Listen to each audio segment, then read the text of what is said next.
Bonjour et bienvenue dans cette nouvelle vidéo sur la formation QlikView niveau avancé. Dans cette leçon, vous allez apprendre à charger un fichier texte de valeurs séparées par des tabulations sans nom de champ, c'est-à-dire on n'a pas les noms de colonnes. Le chargement de fichiers via l'interface ODBC vous sera également présenté. Mais dans un premier temps, nous allons charger un fichier de valeurs séparé par des tabulations sans étiquette. Dans les ressources de la formation, je vais vous mettre également à disposition des fichiers ou bien des data sources qui contient un fichier présentant des informations sur les marchés auxquels les différents pays appartiennent. Et à l'instar des fichiers chargés, jusqu'ici, je vais vous mettre à disposition un autre fichier qui s'appelle market.tab, que vous pouvez constater ici, là. Voilà. Et donc, c'est un fichier texte, mais cependant, au lieu que les valeurs de champ soient séparées par des virgules, donc là je vais essayer de l'éditer par Notepad++. Donc voilà, au lieu de que les valeurs des colonnes soient séparées par des virgules, on constate bien que c'est des tabulations qui sont là. Donc pour ceux qui ne connaissent pas c'est quoi tabulation, c'est le bouton, bien voilà, c'est le bouton qui est au-dessus. C'est la touche qui est au-dessus de la touche majuscule. Donc, comme vous pouvez constater, si je me mets là, par exemple, voilà, j'ai fait une tabulation. Donc, voilà. Donc, on voit bien qu'elles sont séparées par des tabulations. Et en outre, le fichier ne contient pas d'entête. Comme vous pouvez constater ici, on a des colonnes, mais on n'a pas d'entête. Voilà. Donc, très bien. Et puis la procédure du chargement donc, est similaire à celle que vous avez utilisée au cours des leçons précédentes lorsque nous avons importé des fichiers country 1, country 2 et puis country 3, transat, etc.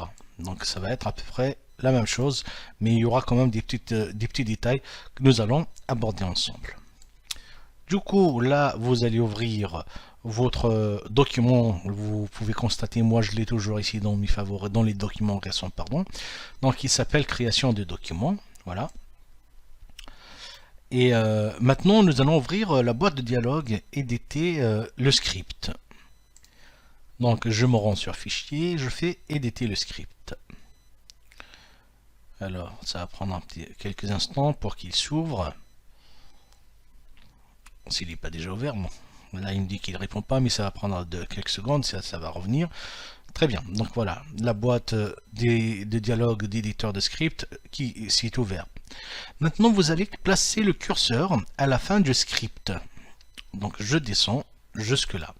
Puis, vous faites entrer pour créer une ligne vide.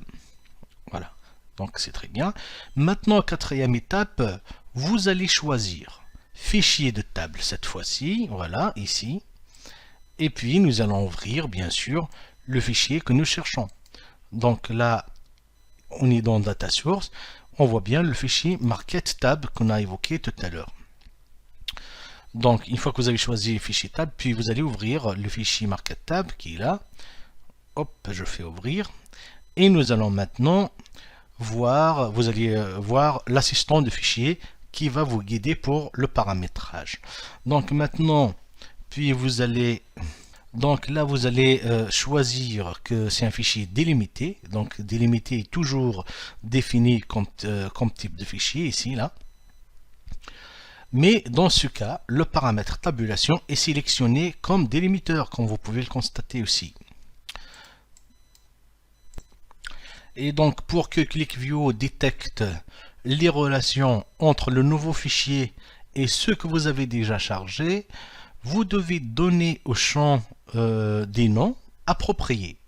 Et donc nous allons nommer le premier champ Market, semble un bon choix bien sûr, et le deuxième champ devrait être nommé Country pour être associé au champ Country des fichiers Country 1 et Customer Voilà.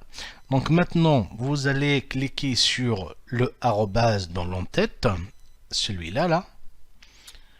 Très bien. Et puis nous allons saisir Market. Et puis vous appuyez sur la touche Entrée. Vous allez également faire de la même chose pour la deuxième colonne, sauf que là, vous allez saisir Country. Et puis vous allez appuyer aussi sur Entrée. Donc maintenant, vous cliquez sur Terminer.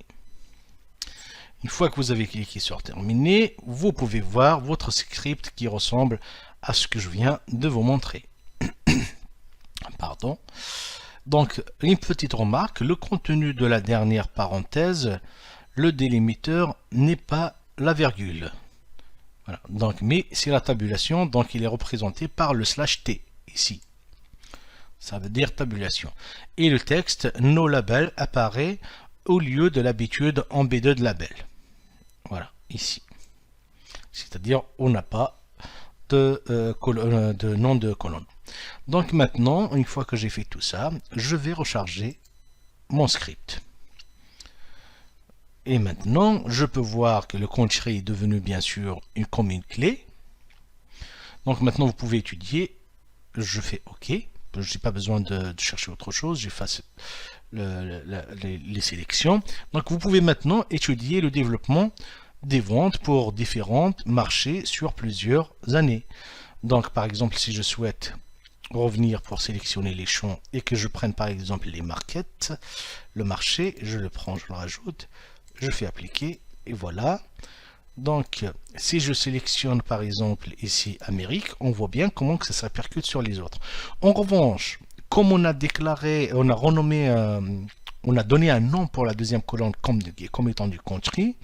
Donc si je viens ici et que je regarde le visionneur de table, vous pouvez voir que le fichier qu'on a rajouté qui s'appelle market avec deux colonnes country et market, on voit bien que il arrive tout seul à lier la table avec les autres puisqu'il a détecté qu'il y a une colonne qui s'appelle country. Donc voilà.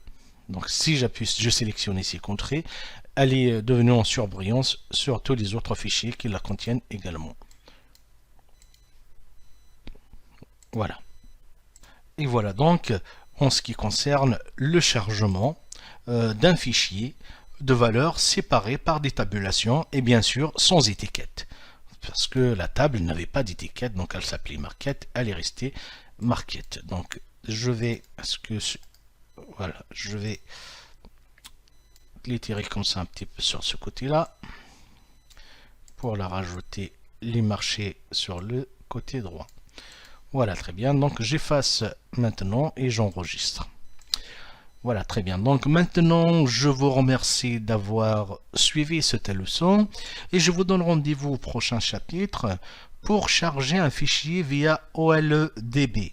Nous allons expliquer comment le faire via OLEDB dans la prochaine leçon. Merci et au revoir.